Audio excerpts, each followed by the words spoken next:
Here we go. We back. We back. How you doing, man? We're switching it up a little. Last night we was talking to Lamont football running back coach Ishmael Pierre out in the Bronx, New York City. You know, talking about what they have going on with their interscholastic league. But today we're gonna switch it up. You seen them on the show before. I'm gonna play a quick little video in 1 second, but I want you know what? I'm gonna play this one video first, and I want people to take the time to share this. While we continue to fight the radicalized, racialized environment within Westerly Public Schools, we have of late seen the proliferation of pornographic, non-age appropriate books finding their way into our school libraries as the hypersexualization of our kids spins out of control. The circus that was the December 8th, 2021 meeting introduced you to the book Gender Queer, which includes verbal, pictorial references to both pornography and pedophilia. It also introduced you to a group of teachers who made utter fools of themselves. After explaining to one of them in the last meeting that I was exercising my First Amendment rights that evening, she said she was too. But someone as educated as this teacher should know that one does not exercise one's First Amendment rights by trampling on the First Amendment rights of someone else. One don't trample on another one's rights. That's right, man. What's up, Bob? How you doing, man? Welcome back to the show. My favorite activist, you know, doing it for the kids. What's going on? How are you, Mikey? Thank you for having me, buddy. Not bad, man. I respect what you're doing. I appreciate the fight. I was appalled when I found out we have pornographic reading material in our children's libraries. You know, you got to be 18 to get in the adult bookstore. Like, what is going on here? Well, you know, we have a lot in common, you and I, this show, and what we're doing, because we celebrate kids. That's what we're about. You know, we protect our kids, we celebrate them, we root them on, we try to help them be successful, and we protect them. And that's the business that we're in right now. Well, over the last couple of years, anyway, where we've seen a propensity of our schools here, well, at least in Westerly and nationwide, as people know, to really ram things like critical race theory or racialized and radicalized philosophy and curriculum, as well as the hypersexualization aspect, pornography, pedophilia, non-age appropriate books in our school libraries. So we've been very busy over the last couple of years. We've been at it now since August of 2020. And matter of fact, we just presented to the town council this evening a couple things which we'll get into. But, you know, it's a never-ending battle to save these kids and our good teachers, and there are many of them in our great country here. So we're at it 24/7, just about. And this shouldn't get lost that there are great teachers throughout the country everywhere. There's teachers that some of the teachers have to work way beyond where they should have been retired a long time ago. But I just want to point that there are many great teachers, and this isn't a dig at any. I just wanted to say that. You're right. I mean, and I would even take it a step further. I would say 99% of our teachers, and I've said this over and over for 2 years, are good to excellent teachers. They care about these kids. They care about their jobs. They're proud people. They want to do a good job, but they are being made to do things and to impart things onto our kids that they don't feel right doing, that are detrimental to our kids. But these teachers are afraid. They have jobs. They need to keep putting food on the table for their families. So they're either going along to get along, some of them, or they're just not speaking up because they're afraid. And I get it. But 99% of them are really good. We're fighting for them too, because they're getting screwed just like the kids are. So you good point in bringing that up, Mike. Yeah, and I mentioned that today. It's kind of like the go along, get along gang on every level. You know, whether you're at work, you don't want to say something because you don't want to lose your job. You know, coaches that have these $3,000-4,000 stipends, they don't want to say something because they don't want to stop being a coach. You know, police don't want to say nothing because they don't want to let their brother down. Nurses, it goes on in every level. You get somebody that's compromised and don't want to say something. The only way we're going to get this stuff solved is if people say, you know what, we're put on this earth by our Creator to do what's right, and what's right is to do His work and to stick up for those who can't stick up for themselves, and those people are our kids, and we owe it to them to fight hard for them, no matter what the cost is, and that's what we're doing, and that's what a lot of us are doing. Trying to do the right thing. And we are having some measures of success, which we'll get into both at the local and state level and the national level, too. So, hopefully we get into that, too, as we go along here tonight. No, yeah, definitely. Where do you wanna start? Why don't you start from like where you take it away? Okay. Well, tonight we presented to the Westerly Town Council, and I went in there wanting to talk about a couple of topics. Number one, about a month ago, I guess, um, they announced that the town manager Lacey, great guy, friend of mine, had issued an executive order which prohibited people from calling in via Zoom during open forum. Okay, and first of all, he doesn't have that power. The town council has that power, and they tonight tried to blame it on the governor, saying that he himself got rid of Zoom via executive order. When in fact, the governor the governor said no more Zoom for the members, for the political body. In other words, a town council person could not attend and participate in a meeting from his or her own home. They needed to be present. It did not have anything to do with the citizens and their response on open forum.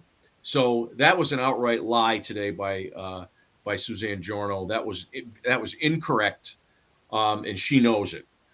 So we talked about hopefully bringing Zoom back as a method of communication during open forum, because in effect, because they're trying to silence me and others, they are willing to cut certain people out of participation in town government, like old people or sick people or parents that just can't make it to a meeting to speak in person. They're taking that away from these people. People like myself who travel for work that want to participate in town government are prohibited from doing so by this council. And it's very convenient for them because they don't care what the old people say anyway, or the sick people.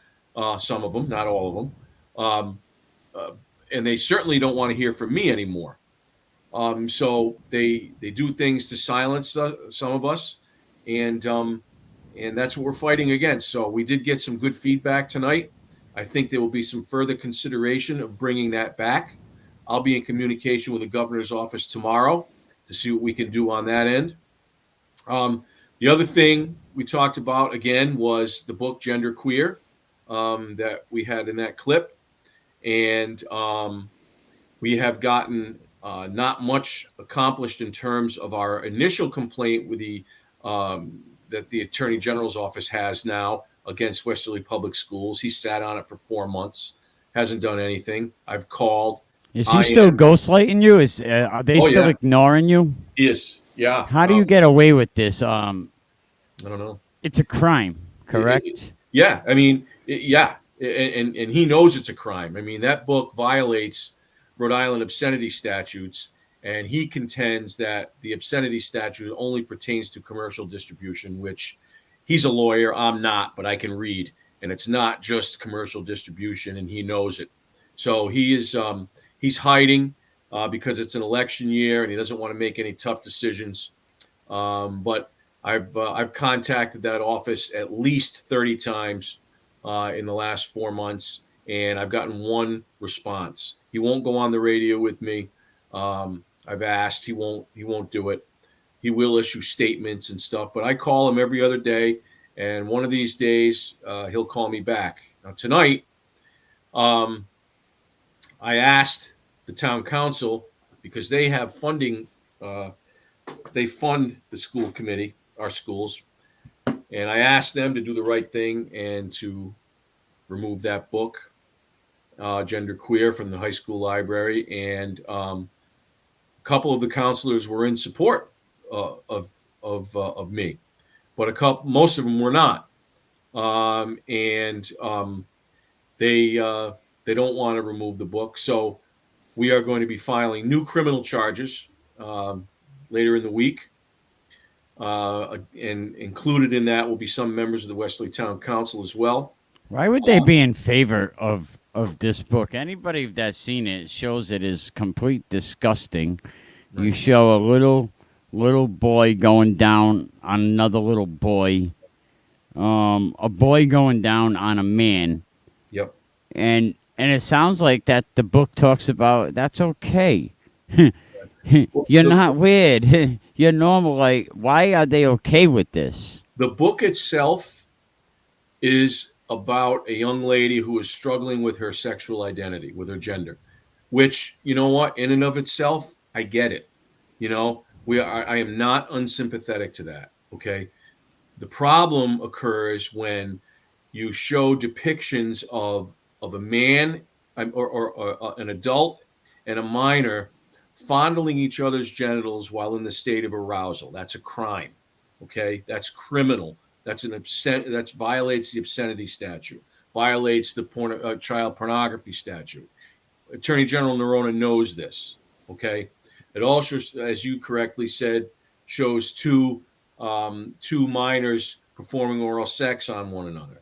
Why anybody would want this in a taxpayer-funded school library is beyond me, especially when it's widely available throughout the Rhode Island public library system, as well as online and any numerous number of places where if a parent wants his or her child to read that book, why, I do not know, but they would be able to get it that way. It does not belong in a taxpayer-funded high school library, period. And what happens when the kid got to do a book report? You run in the library, you grab a book, you check it out, you go home. What do you got to read for your book report? Here, Mom. I would really flip a lid. My daughter comes home with that book. Right. Unfortunately, now I think, it's become personal with some people on the school committee against me, and it's just that they're not going to. The only thing that they're going to understand is if they get hit with a heavy fine or they get arrested and go to jail, and that's what our plan is to do. Once we can get the Attorney General and compel him to act and prosecute my case, these people will lose, and they will pay a heavy price. That's the goal. How about the next federal? Can we contact the federal Attorney General? I remember a case where it wasn't a case, but I remember the boy pants the other boy, and they took a picture, and the police came to the house. Right. And because the boy took a picture and posted it on Facebook, it was child porn. It was child porn. Right. You took a picture of a naked boy and you published it on social media. That's what I can't understand. This book is disgusting. Last time you came on, we had people verifying that this book's been seen on the north side of the state, Burrillville, in the Burrillville-Woonsocket area, and I'm sure it's been other places. Yes, and it blows my mind that people, and you know how people are, they if they can't argue on fact, they'll argue on emotion. So because the book deals with a young lady that's struggling with her sexual identity, we're being called anti-LGBTQ, we're being called anti-gay, we're being called anti-everything you can think of. And like I said on our show the last time, all I'm we are, anti-transgender. I'll say that right now. well, yeah. I mean, I'll take that one. I'm anti-pornography and Exactly. anti hypersexualization of our kids. You know, I agree with that. it's wrong, and if a parent chooses to allow their child to read a book like this with those pictures in it, then that says more about them than it does about me, I suppose. But getting back to the federal thing, Merrick Garland, the U.S. Attorney General, he's the same guy who worked with the National School Board Association and the Rhode Island Association of School Committees to put a list together of parents who spoke up for their kids at school committee meetings and label us domestic terrorists. Merrick Garland's son-in-law owns a company called Panorama, who is responsible for all these social emotional learning surveys in schools, which are designed to drive wedges between parents and kids and make the school the primary influencer of these kids. So, right now in this administration, it's definitely stacked against families and Christians and just good people in general, because this group that's in the White House, that's in control right now, and even here at the state level, they're all about transforming this country into some kind of hypersexualized dystopia, some racialized, radicalized, hypersexualized dystopia that none of us would want to be a part of. So that's why we fight so hard, Mikey. And like I say, we are making a lot of progress. As my friend Mike Stenhouse says, we're taking our area back inch by inch, day by day. They know we're not going away. There are more of us than there are of them. They have just up till now been louder than we are, but we're starting to get much louder. And they don't like getting punched in the mouth like they've been doing to us, but we're not leaving. No, definitely, and nor should you leave. Stenhouse. Didn't we have a baseball player named Stenhouse? That is one and the same.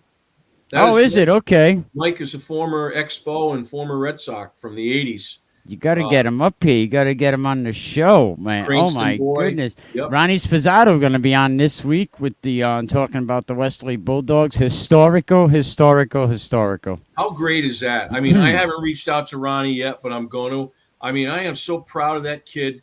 I call him a kid. To me, compared to me, he is a kid. But he and his players, what a great accomplishment. I mean, I don't know how many years, 30-something years it's been since Westerly. 30-something years, yeah. Since they won a baseball title. I mean, that 1990, I know 92 they did it, and that was the coach's graduating senior year, Coach Spazzato. So he played for the championship team. He coached the championship team. I got it right here. 1940 and 44.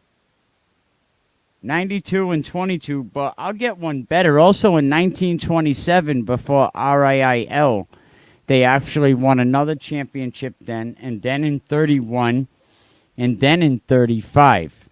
And you were on, which one of those teams were you on? 31? I was on the first one, yeah. Okay, I was on the first one, yeah, right. When I came over off the boat. But I'm going to play this clip right here that shows, this is going back a couple months, the town council meeting. I just want people to get an idea what we're talking about. She also told the school committee chair that this would be happening.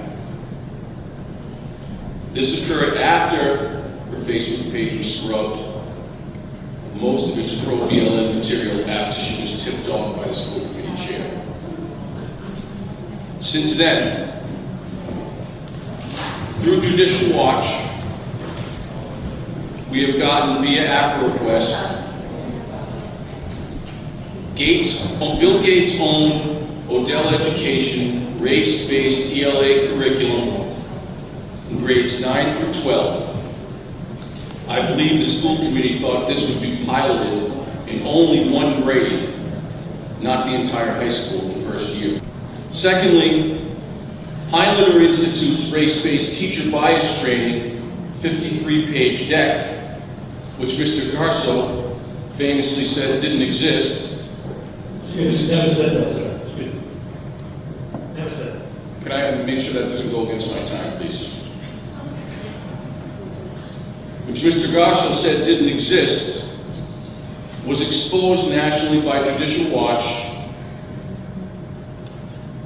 And this deck, this training shames and demeans our good teachers. Yeah, one of the comments said, "What a joke! All those teachers should be fired." Yeah, definitely. I mean, they trample on your First Amendment rights, to produce their own First Amendment rights. If I had done what they had done when someone else is speaking, my ass would have been hauled out of there and arrested. I bet they're tough with you in there. Oh, well, yeah, they're very disrespectful. But you know what? In order to be in the business we're in, to stick up for these kids, we know we're fighting evil. They know we know that they're evil, and they're going to do whatever they can to discredit us, to call us names, to silence us, to knock us down. But you know what, Mike? It just doesn't matter. I don't care what they say about me. Those of us that are doing this, we're not doing it because we're in it for a popularity contest. I have enough friends. I care about these kids and our good teachers in our country. And the people that are our opponents do not. That's why we'll win. And Bob, if this book is in Westerly, if it's in Rhode Island, how about across the United States? Oh, absolutely. That's really how we found out about it, Mikey. Because it was in Virginia. I think it was in Fairfax or in Loudoun County down there.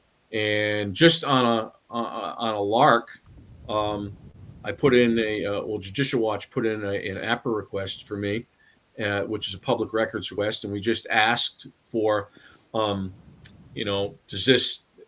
we have in this district such and such books? We listed about 10 books, and instead of responding to each book, they sent me the electronic card catalog. That's what I call it anyway. Remember when we were in school, there used to be actual cards in a drawer that you flip through to find the book. What was that, the Dewey Decimal System? Right on. So now it's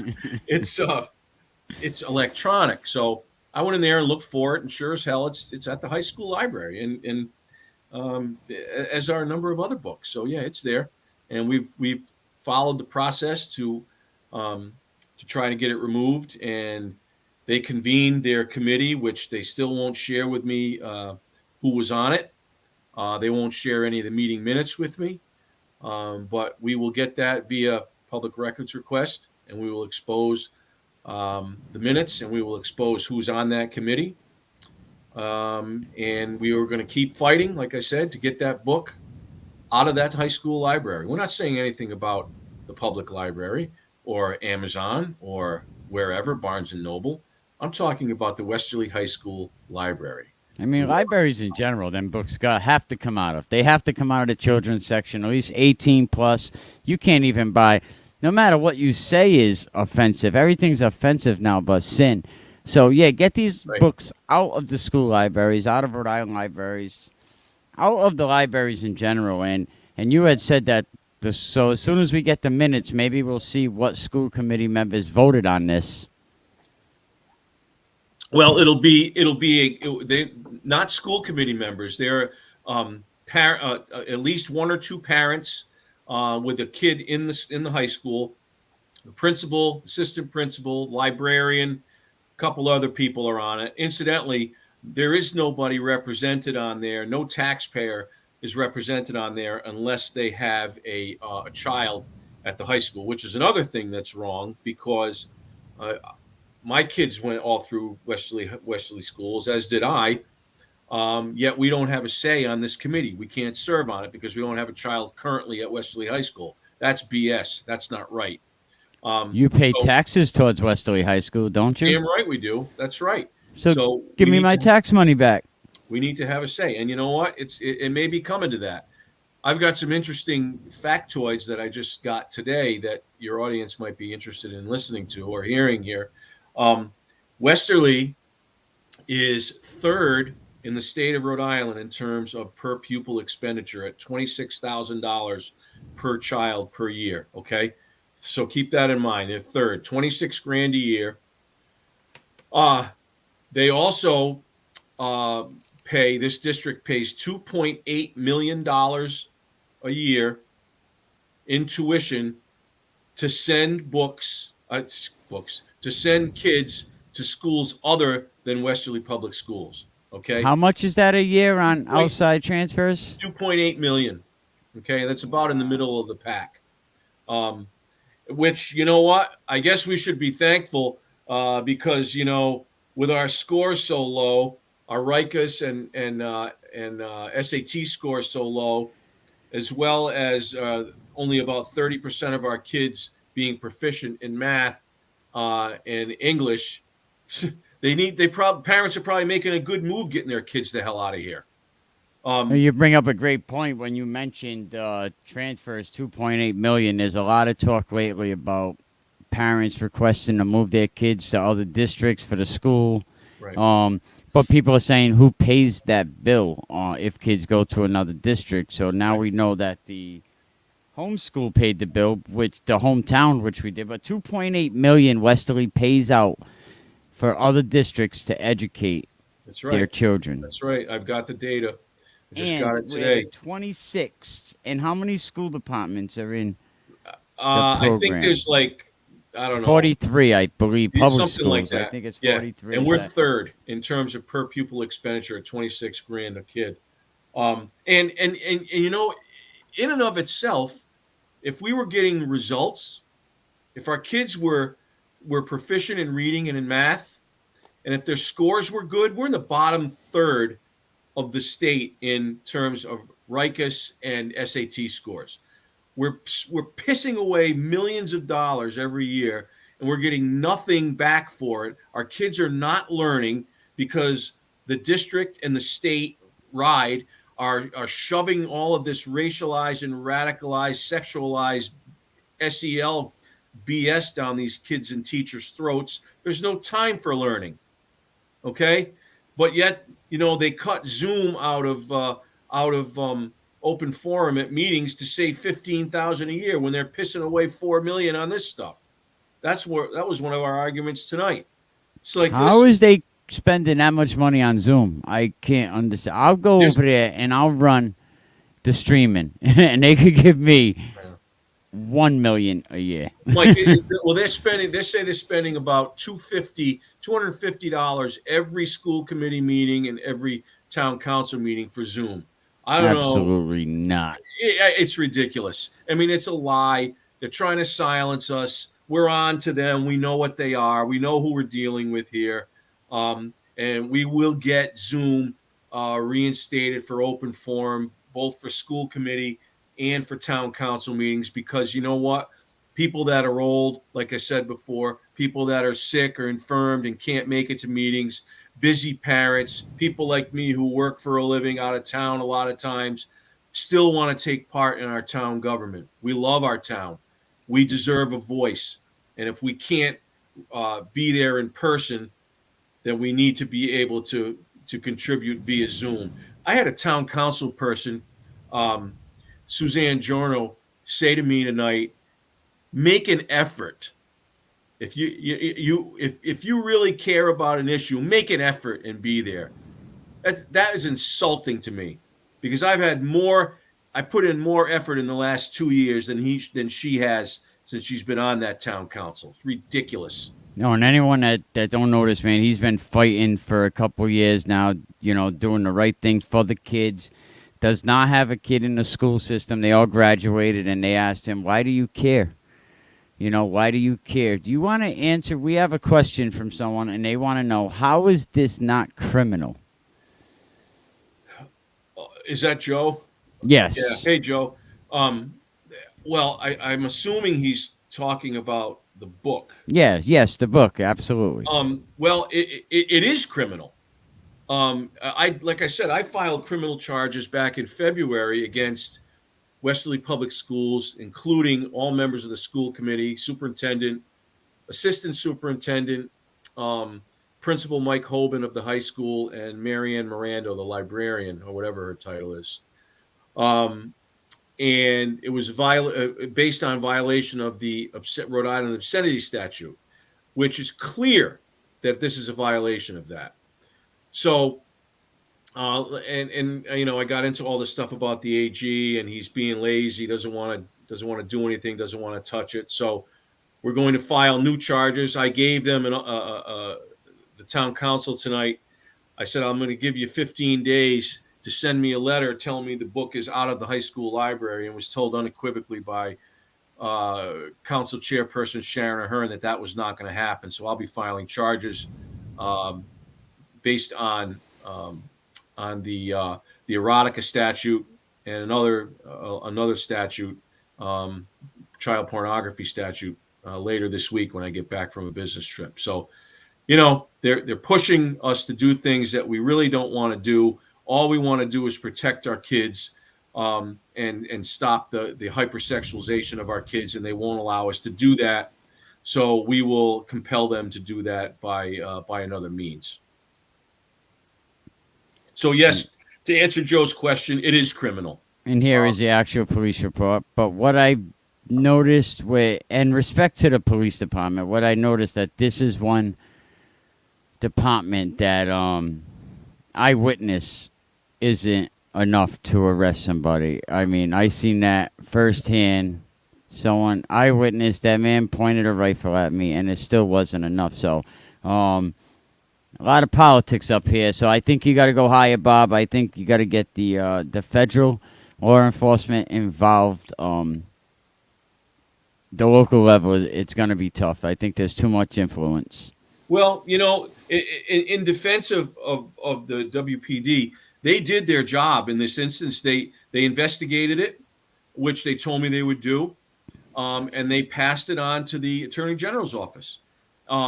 As far as Westerly Police Department's job at that juncture, it's over, unless they are contacted by the AG's office for further information or whatever. But right now, Peter Nerona is sitting on it, and he's not done anything with it. I was on the Matt Allen show last week or the week before, I forgot. And we were talking about this, and the Attorney General's office, after my appearance on Matt's show, came out with a statement saying that, well, Mr. Chiaradio's wrong.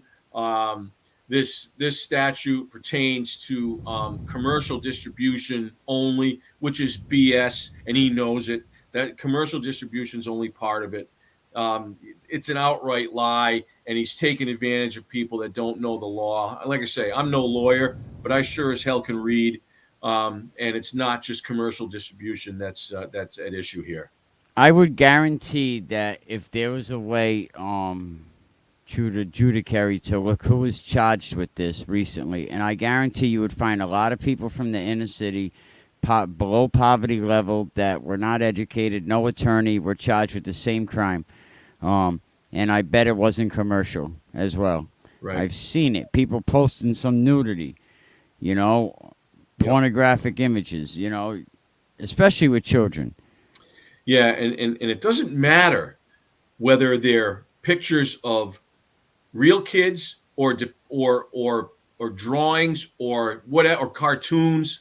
It doesn't matter. It still depicts a child and an adult fondling each other's genitals while in a state of arousal and performing sex acts on one another. That is pornography. That's child porn. That violates the obscenity laws. End of story.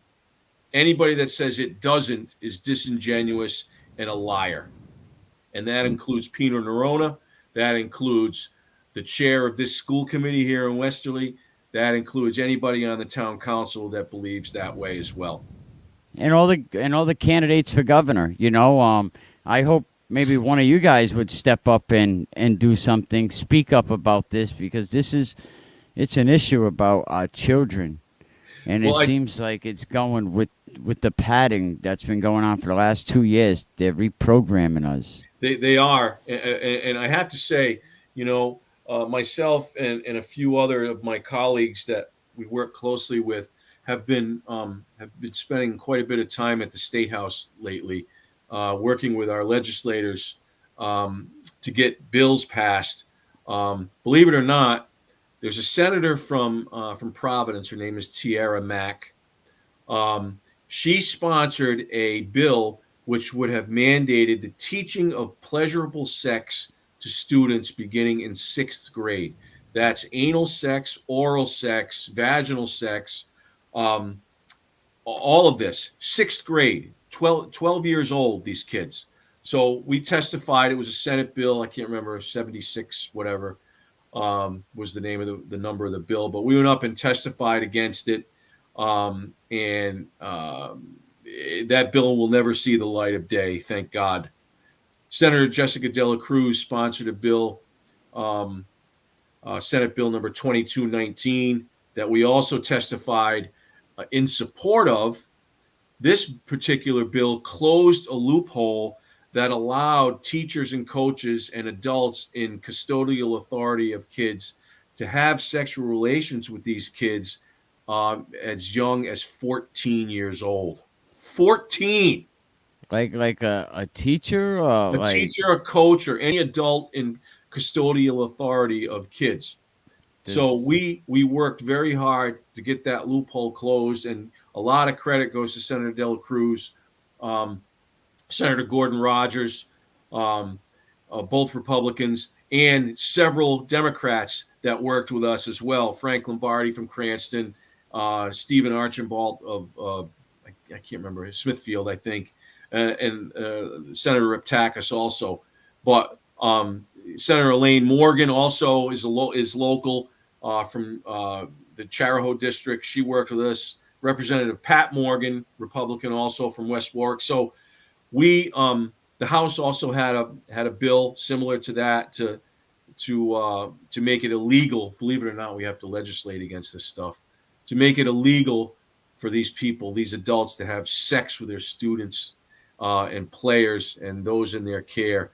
Senator Casimiro, also a Democrat, helped us with that. So, long story short, we've been up to the State House a bunch of times testifying, holding a press conferences and stuff, and testifying in the House and Senate Judiciary Committee and in Education Committees.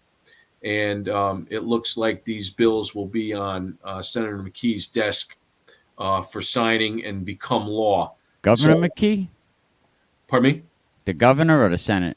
The governor. Okay. Once the Senate and the House pass the bills, they go to the governor's desk for signature, and we expect that to happen within a week or so.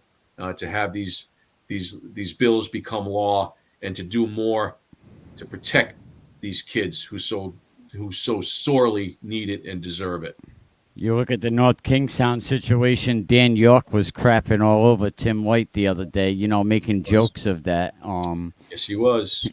And even that situation, they're thinking, oh, that's completely normal. And I've been talking to sports people everywhere and say, do you ask your kids to get butt bone naked to do a fat test? And not one. Even some wrestling coaches, like, this is not 1950 anymore. It's not acceptable. No, it's not. And I was talking to Mike Stenhouse today, and he tweeted me a message, and he when he was playing for the Expos, Montreal Expos back in the 80s, he said their trainers did fat tests in front of everybody in the middle of the locker room. The guys had their shorts and T-shirts on, and they put skin calipers on their arms, I think their thighs and their waists, and that's how they did it here at Westerly when I was in school, and that's how they did it at Brown when I was playing there. So there was never any secrecy about it. It was all right out in the open. Nobody got naked. There's no need for a kid to get naked. And I'm getting worked up now. No need for a kid to be unclothed when one of those tests is being performed. None whatsoever. They don't even use the shower room no more, actually, in high schools. I noticed that, they started getting rid of that, I think 87, 88, when I was going to school. We never used the shower room to shower because they didn't want kids getting naked in front of people. But yeah, that is crazy. Everything going on now. All these weirdos we got. Some people have 9, 10 boys living in their basement, and, and you just can't explain it, but it's just weird. Shame You on know. Dan York too for saying what he said. Shame on him. Yeah, and that's his own station. Like Tim White,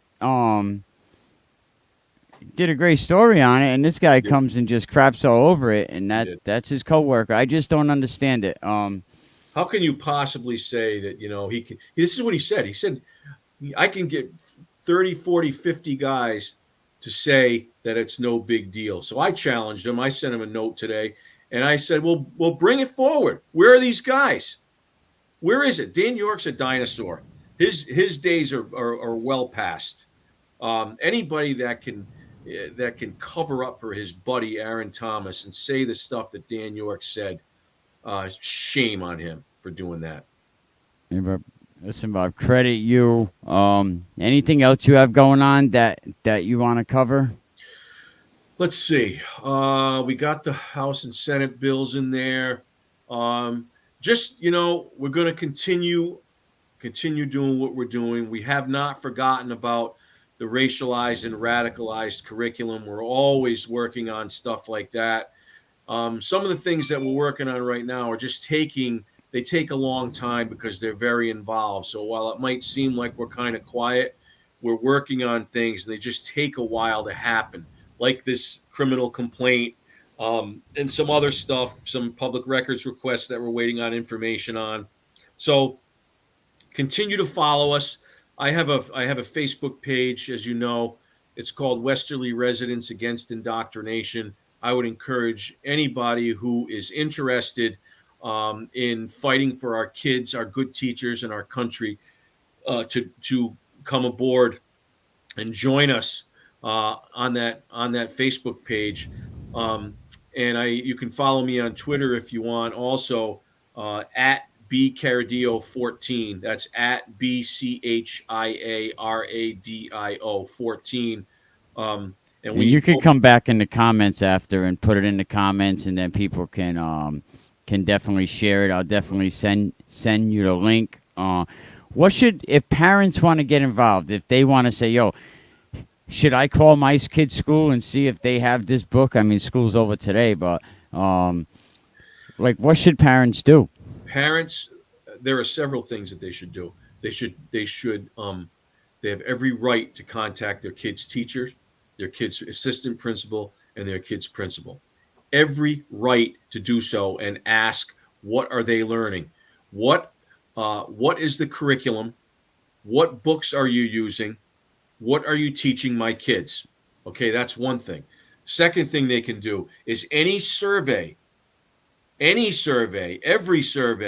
that comes out in school and they want your kids to take this survey, opt out. You have every right to opt out. All these surveys are ways to mine for data on your kids to get information on your kids and on your family, actually, so the schools can become the primary influencers of your kids. They're evil. Do not allow your kids to take these surveys, okay? We're working on something that is going to be an opt-in rather than an opt-out. In other words, unless a parent signs something that says their kid can take the survey, they're automatically out instead of automatically in unless the parent opts out. That's something that we're working on.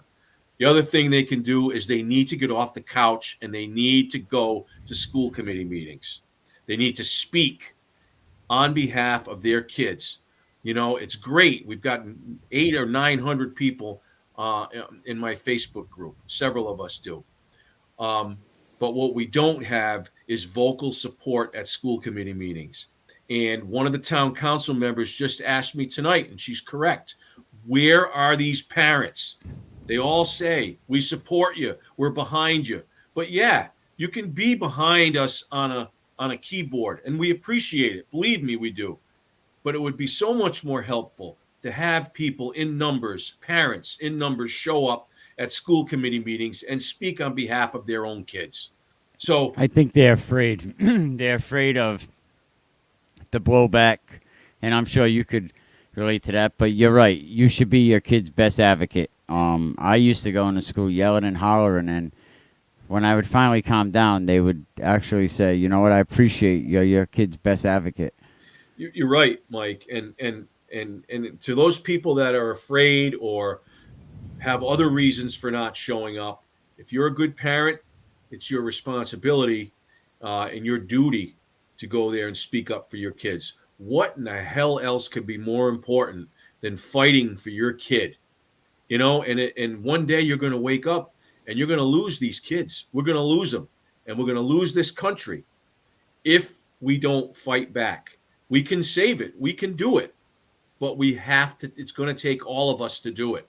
We can't have people sitting on the sidelines. If you love your kids and you love your country, get out there and fight for them with us. Help us. Join us.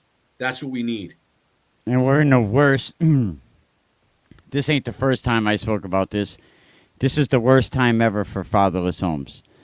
I bet 3 out of 4, I believe, fatherless homes. Coach Wes Pennington, which also has Rally Point Men's Ministry. Any men's, young men, boys, definitely check them out. Matter of fact, I want to give Coach Wes Pennington a little plug. He just wrote a book.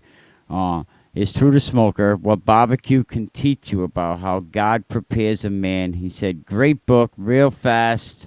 He's writing another book, and only Coach Pennington can compare barbecuing to raising a man. So shout out Coach Pennington. Shout out to you, Bob. Shout out to all the coaches, the life coaches that are holding it down. Westerly Bulldogs baseball state championships, Bob. We talked off the air. What do you got to say to Ronnie Spizzato? I tell you, Ron, Coach, I am so proud of you and of your fellow coaches and your players, especially. What a great accomplishment. Hasn't been done in Westerly in over 30 years. And I was informed tonight by Mikey that you played on the last state championship team, I think in 1992, and now you are the head coach of the next state championship team here at Westerly in 2022. So kudos to you, my friend. God bless you. I'm so proud of you and so proud of your kids. And just a great, great job. No, definitely. And I want to say I hope he is part of the Westerly Bulldog Football Championship coming up this year. Shout out to Moses Muse doing his thing over there at St. Ray's. Good kid on doing good things. But, yeah, big shout out to Westerly. I watched the game against St. Ray's, I think, a couple weeks ago, man. This was such a great baseball season. I never seen Rhode Island baseball so amped up before. Great season. Congratulations to Luke Molly going on to Bryant. Congratulations to all my seniors this year doing good things. Greg Gorman's going on. He's going to go to Bryant as well to play baseball. We have Dean Pons is going to go on and play at Rhode Island College, a great baseball program. Tolman out in Pawtucket, I think, the 9 or 10 kids, I think what Coach Gorman was saying, send it out to college. EWG, small school, 3 kids. UMass Dartmouth, Ryan McCormick, 37 Rhode Island kids in college.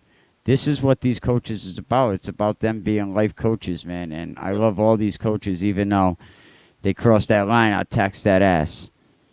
But Bob, thank you, man. Appreciate it. You're welcome. Anytime we could teach the public. Get these books out of these libraries before I got to go commit a felony.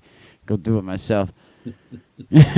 Bob, thank you. Can I give my Twitter handle again? You can give whatever you want, Bob. All right. My Facebook group is called Westerly Residents Against Indoctrination. You can follow me on Twitter if you'd like, at bCharadio 14, at BCHIARADIO 14. And you can contact me. You can IM me if you have questions. If you have questions about what's going on in your school district, I can help. I work with a lot of people throughout the state. I'd be happy to help anybody that needs help. Any parent that needs help, get a hold of me. And if I can't help you, I'll put you in touch with somebody who can. And then public record requests are not so public and not so free. So be careful with them. Right. Bob, thank you, and anytime, we'll talk to you soon. Keep up the fight. Will do. When's the next school committee meeting? July 6th, and we will be firmly ensconced in our chair on July 6th at that meeting, and we'll have a seat at the mic as well.